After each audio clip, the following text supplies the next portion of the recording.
Hi friends, welcome to my channel. And ఈ video first time చూస్తుంటే, నా పేరు భూలక్ష్మి. నాకు వంటలు అంటే చాలా ఇష్టం. టేస్టీగా నేను చేసుకొని తింటాను. అదే వీడియోస్ని మీకు అప్లోడ్ చేస్తాను.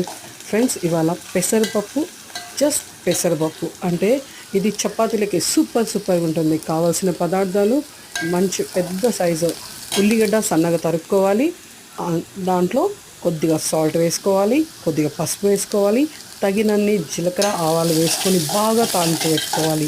అండ్ తాలింపు ఫ్రై అయ్యేటప్పుడు తెల్లగడ్డలు వేసుకోవాలి, తగినంత సాల్ట్ వేసుకోవాలి. ఆల్రెడీ పెసరపప్పుని బాయిల్ చేసి పక్కన పెట్టేసుకున్నాను.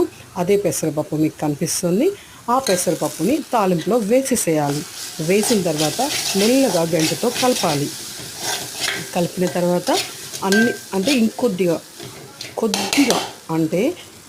కొద్దిగా సాల్ట్, టేస్ట్ని చూసి సాల్ట్ వేయాలి. ఇందులో